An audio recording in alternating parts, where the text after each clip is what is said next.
Every so often a mysterious ship will appear at sea lacking its crew, with no explanation as to what events transpired on the vessel. Whether by murder, disaster or malfunction, the crew either chose to abandon the ship or met their end on board. The vastness and remoteness of the oceans often means no witnesses or clues can be found, which leaves investigators struggling to piece together an explanation for the mystery. Here are my choices for 5 of the most mysterious and unexplained ghost ships of all time. Number 5. The MV Joy Eater. The Joy Eater was a merchant vessel which was found abandoned in the South Pacific Ocean in 1955. The ship was listing heavily and was partially submerged, but it was still afloat.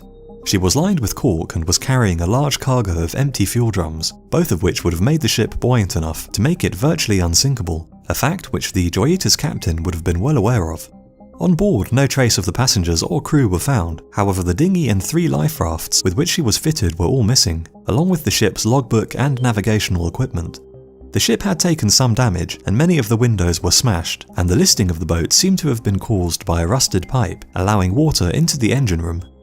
Unusually, the starboard engine was found to be covered by mattresses, perhaps in an effort to stem the leak, and a doctor's bag containing 4 lengths of blood-stained bandages were found on deck, indicating that somebody had been severely injured. The onboard radio was found to be tuned into the International Marine Radio Telephone Distress Channel. However, it had somehow become damaged, which would have limited its range to just 2 miles, which explains why nobody had received any distress signal from the ship. So what might have caused the passengers and crew to abandon the relative safety of the unsinkable ship to risk the perils of the open ocean? One of the leading theories is that somehow the captain had become injured, perhaps as the result of a mutiny, fight, or just an accident, and the passengers and crew subsequently began to panic and fled the boat when they noticed that she was taking on water, not knowing about the ship's special cork lining, which would likely keep her afloat. Yet this theory fails to account for the 4 tons of missing cargo, unless this was removed by an unknown party at a later date. A somewhat wilder theory is that the Joy Eater had been attacked and all on board killed by Japanese fishing boats after they had seen something they were not supposed to, and there were even newspaper articles blaming rogue Japanese forces left over from World War II, which were still rumoured to be operating in the area, despite the war being long over. However, such links to Japan might be explained by ill feeling towards the Japanese, which could still be found in this area of the Pacific. Others point to the possibility of the ship's occupants being kidnapped by a Soviet submarine, or simply being killed by pirates who had stolen what little of value was on board before dumping the bodies of the passengers and crew in the open ocean.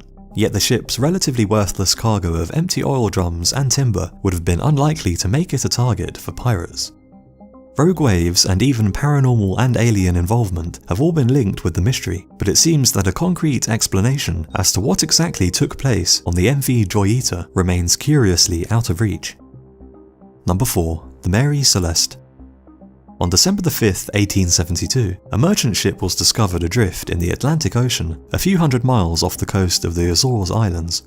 That ship was the Mary Celeste, which has since become one of the most famous and mysterious ghost ships of all time, and for good reason. She was found with all crew members missing, yet the ship still contained all of its cargo and valuables, 6 months' worth of food and water, and the vessel itself showed no signs of damage. The only lifeboat on the ship had been taken, yet none of the crew would ever be seen again. What had caused the sailors to abandon their ship and venture into the rough Atlantic seas in nothing more than a tiny, flimsy lifeboat? The crew of the ship who found the Mary Celeste thoroughly searched the abandoned vessel for clues as to what had taken place.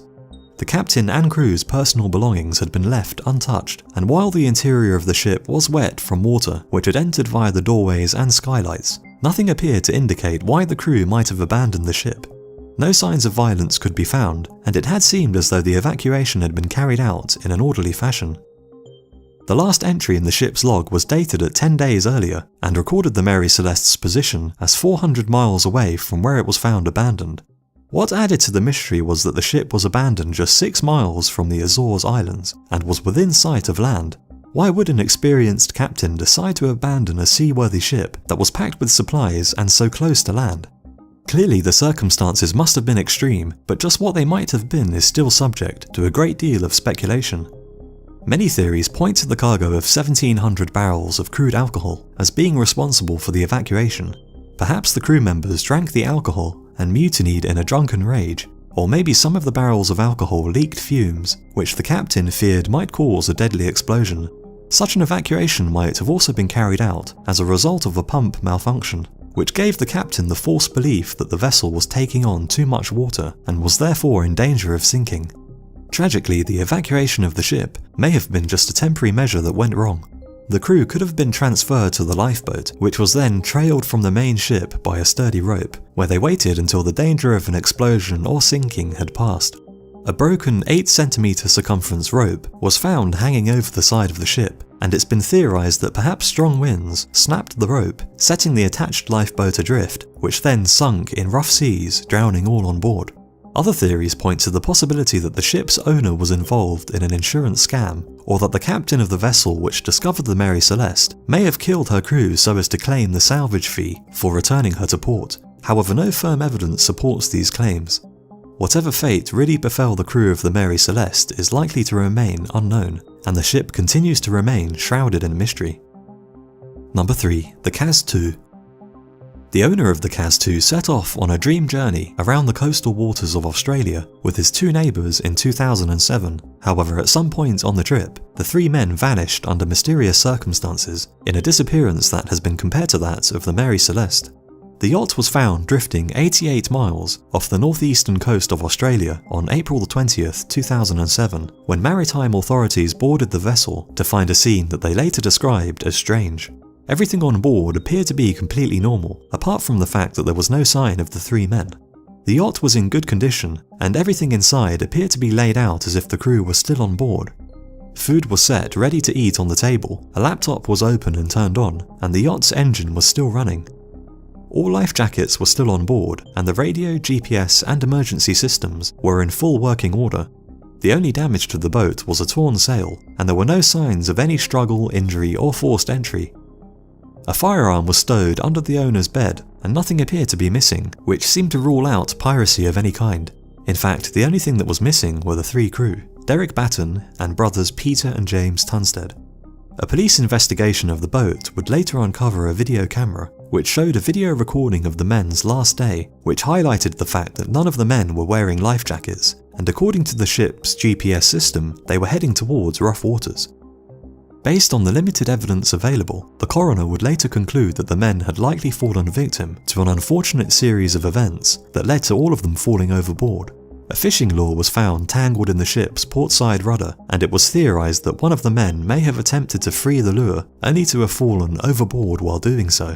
One of the other men might have jumped into the water in an effort to save him, while the third and final man was also knocked into the water while rushing to start the engine and drop the sails. As the boat would have been travelling at around 15 knots, it would have quickly sped away and out of the reach of the 3 men, who would have likely drowned soon after in the rough seas.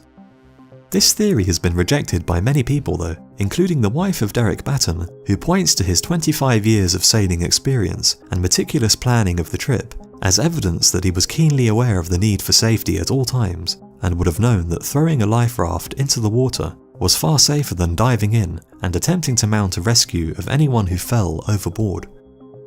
Another theory is that rough seas may have caused all 3 to fall overboard, but the tidy state of the contents of the yacht's cabin and lack of damage on the vessel did not seem to show evidence of bad weather, and the fact that the men's laundry and fishing lines were left set out and all life jackets were still stowed away seems to cast doubt on the presence of any extreme weather at the time of their disappearance. Piracy, a kidnapping of some kind, a fatal run-in with drug smugglers, and even rogue waves have all been put forward as possible explanations, but none seem very likely considering the evidence present on the yacht.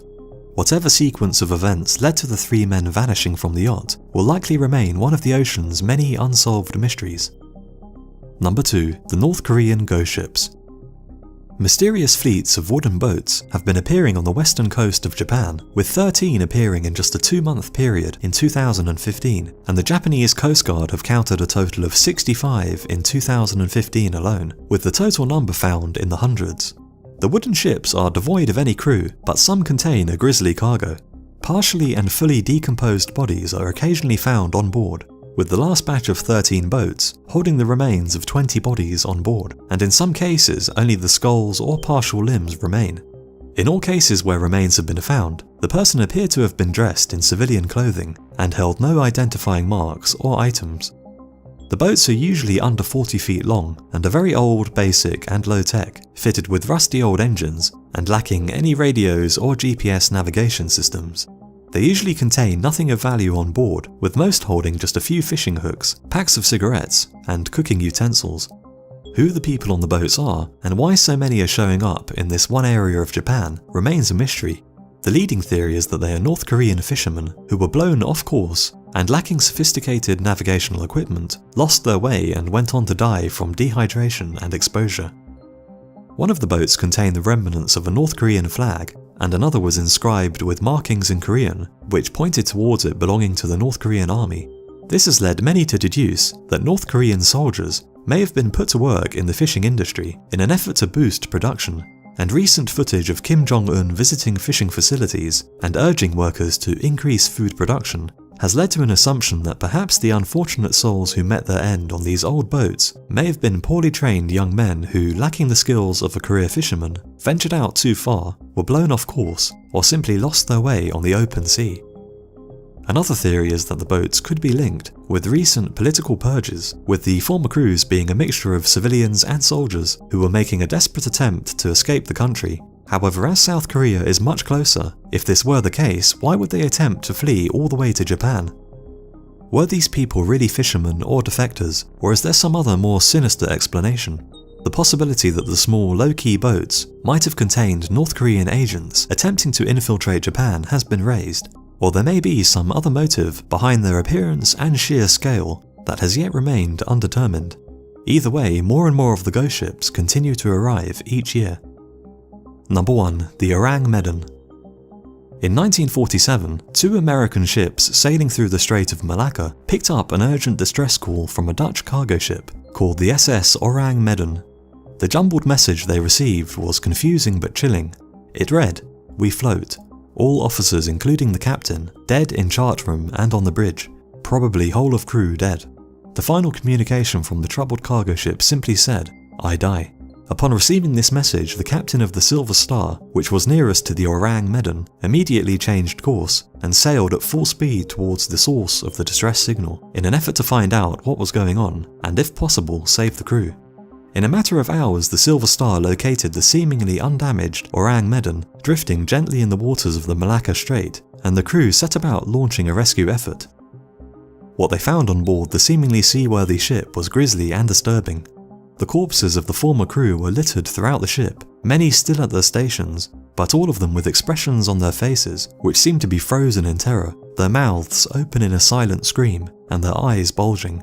Even the ship's dog was dead, and some of the corpses appear to be pointing an accusing finger upwards towards the sky. What makes this tale even more mysterious is that the bodies showed no signs of any injuries, and there were no survivors. The ship appeared to be undamaged, and no signs of a struggle could be found, which seemed to rule out violence or fighting of any kind. While the American crew was still on board, an unexplained but fierce fire broke out in the cargo hold, forcing the men to flee back to the Silver Star, lest they join the crew of the Orang Medan in death. Minutes later, the mysterious ship violently exploded and rapidly sank to the bottom of the sea, preventing any further investigation. Theories regarding what could have taken place on the Orang Medan are numerous and varied. The most popular theory is that it was transporting hazardous cargo. The ship was unregistered, and no details on its construction or history have been confirmed. While this could mean that the whole story was simply a hoax, it could also mean that the ship was involved in illegal smuggling operations. Illicit wartime stocks of nerve agents or other illegal chemicals could have reacted with seawater which entered the ship's hold, causing the release of deadly gases which killed the crew and later caused the intense fire. Others point to the possibility of an undetected small fire causing the crew to die from carbon monoxide poisoning, which later grew out of control and engulfed the entire ship, while more fringe theories even include the involvement of UFOs and the paranormal, especially as some of the crew were reportedly pointing towards the sky. It is of course possible that the entire story is a hoax. The lack of registration details combined with various sources seeming to report different dates and locations of the incident lend weight to this theory, but the bizarre and horrific details of the story continue to capture the imagination. So those are my choices for 5 mysterious ghost ships that are yet to be explained. Let me know which other strange examples you can think of in the comments below, and I'll see you again on the next video.